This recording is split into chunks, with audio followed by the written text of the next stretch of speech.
मुक्ता द्विवेदी, सह आचार्य राजनीति शास्त्र, सम्राट पृथ्वीराज चौहान राजकीय महाविद्यालय अजमेर से बोल रही हूँ। आज का जो हमारा विषय है वो है सत्ता पालन के आधार। पिछले जो सत्र थे उसमें हमने सत्ता के स्रोत या उसके विभिन्न प्रकार, सत्ता का अर्थ इत्यादि के बारे में चर्चा की थी। आज हम जो चर्चा करेंगे वो है कि सत्ता पालन के आधार क्या है। ऐसे कौन से तत्व हैं जिनके आधार पे जो अधीनस्थ हैं वो सत्ता में जो स्थित व्यक्ति या संस्था है उसके आदेशों का पालन करते हैं। वैसे तो सत्ता का जो मूल आधार है वो औचित्य पूर्णता है, क्योंकि सत्ता के आदेशों का पालन सत्ताधारी और अधीनस्थ के बीच मूल्यों के आधार पर किया जाता है, समानता के आधार पर किया जाता है। लेकिन इसके अतिरिक्त भी कई तत्व ऐसे होते हैं जो सत्ता के आधार के रूप में कार्य करते हैं। तो सत्ता पालन के प्रमुख रूप से 4 आधार बतलाए गए हैं। जो पहला है वो है विश्वास। सत्ता पालन के जो आधार के रूप में पहला प्रमुख तत्व है वो है विश्वास।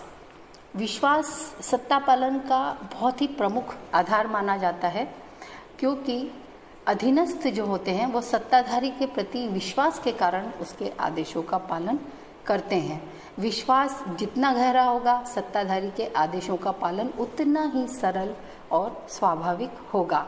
लेकिन अगर इस विश्वास को आघात पहुंचता है तो फिर सत्ताधारी कई बार आदेशों का पालन करना नहीं चाहता और तब फिर दबाव की शक्ति का सहारा लिया जाता है। लेकिन जो पहला महत्वपूर्ण तत्व वो विश्वास ही है और इस विश्वास के सहारे ही सत्ताधारी अपने आदेशों का पालन अपने अधीनस्थों से करवाता है। दूसरा जो प्रमुख तत्व है वो है एकरूपता।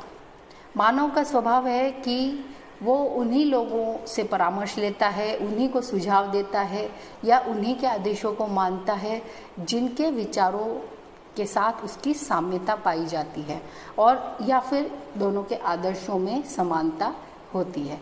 इसलिए एकरूपता के महत्व को स्वीकार किया जाता है कि जिन राजव्यवस्थाओं में जो सत्ताधारी है और जो अधीनस्थ हैं उनकी एक ही विचारधारा है, तो फिर सत्ता पालन का जो तत्व है वो बहुत अधिक मात्रा में पाया जाता है और सत्ताधारी के आदेशों का पालन अधीनस्थ और जनता भी बहुत ही विश्वास के साथ में करती है। तीसरा जो महत्वपूर्ण तत्व है वो है दबाव। दबाव से शब्द से स्पष्ट है ये बाध्यकारी होता है और प्रत्येक संगठन और राज्य व्यवस्था में सारे व्यक्ति तो ऐसे नहीं होते हैं जो कि सत्ता के साथ में समानता रखते हों और उनके आदेशों का पालन बिना किसी विरोध के करते हों। अल्पसंख्या में कुछ व्यक्ति ऐसे जरूर होते हैं जो विरोधी प्रकृति के होते हैं या विरोधी विचारधारा के होते हैं। ऐसे लोगों से अपनी आदेशों का पालन करवाने के लिए दबाव का सहारा लिया जाता है। दमन और दबाव की भाषा को इस्तेमाल किया जाता है और सत्ताधारी का भी ये कर्तव्य है, या वो अगर संघर्ष को टालना चाहता है तो उसकी कोशिश ये होनी चाहिए कि वो सत्ता पालन का जो करवाना चाहता है वो दबाव और दमन के माध्यम से न करवाए, बल्कि औचित्य पूर्णता के माध्यम से करवाए ताकि सभी लोग इसके आदेशों का पालन करें। चौथा जो महत्वपूर्ण तत्व है वो है वैधानिकता। प्रत्येक संगठन में एक पद क्रम व्यवस्था होती है, पद सोपान व्यवस्था होती है, जिसमें उच्च शीर्ष स्तर पर उच्च अधिकारी और क्रमशः निम्न स्तर पर निम्न अधिकारी होते हैं और उनका जो कर्तव्य पालन का जो क्रम होता है वो भी इसी प्रकार से होता है। तो व्यक्तियों में स्पष्ट तौर पे माना जाता है कि जो हमारे से ऊपर के अधिकारी है वो हमें आदेश दे सकते हैं, हमारे से नीचे के अधिकारी हमें आदेश नहीं दे सकते हैं। तो इस प्रकार से एक वैधानिकता का या वैधता का तत्व होता है जिससे कि आदेशों का पालन आसानी से किया जा सकता है। इसलिए पद सोपान में सत्ताधारी को हमेशा उच्च स्थिति प्रदान की जानी चाहिए ताकि उसके आदेशों का पालन निम्न स्तर के अधिकारी या जनता भी जो भी हैं वो इसको उचित मानकर करे। साइमन के मत में सत्ता को इस मान्यता के कारण स्वीकार किया जाता है कि उच्च प्राधिकारी के आदेशों का पालन किया जाना चाहिए। स्पष्ट है कि उच्च अधिकारी के आदेशों का पालन तभी किया जाएगा जबकि सत्ताधारी व्यक्ति को ऊंचा पद या जो स्वीकार करता है, अधीनस्थ है, उनसे ऊंचा पद प्राप्त हो।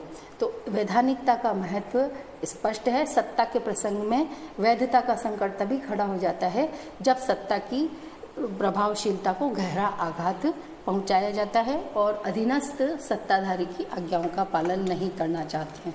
तो वैधानिकता एक बहुत बड़ा जो तत्व के रूप में सामने आती है। इस प्रकार से सत्ता पालन के मिले जुले आधार के रूप में विश्वास, एकरूपता, कभी कभी दबाव और वैधानिकता, ये सभी मिले जुले आधार के रूप में कार्य करते हैं और इनमें से कोई भी तत्व कभी प्रमुख बन जाता है, विश्वास का आधार बन जाता है और अधीनस्थ उसके उस अनुसार आदेशों का पालन करते हैं। व्यवस्था की श्रेष्ठता का प्रतीक और प्रमाण यह है कि विश्वास सत्ता पालन का मुख्य आधार हो और दबाव लगभग गौण बना रहे, दबाव का इस्तेमाल करने की जरूरत न पड़े। थैंक यू वेरी मच बच्चों, आप इसे पढ़ना। सत्ता का जो तत्व है वो राजनीति विज्ञान का बहुत ही महत्वपूर्ण कॉन्सेप्ट है। सत्ता के माध्यम से ही राज्य राजनीतिक व्यवस्थाएं जो है वो अपनी जनता के ऊपर, अपनी राजनीतिक व्यवस्था में अपनी सत्ता बनाए रखने के लिए इस जो सत्ता के महत्वपूर्ण तत्व हैं उनको समझना हमारे लिए बहुत ज़रूरी है। आप इस तरह इसका अध्ययन करते रहें। हम अगले जो चैप्टर में वो सत्ता की सीमाओं के बारे में पढ़ेंगे। Keep learning, keep growing. Thank you very much.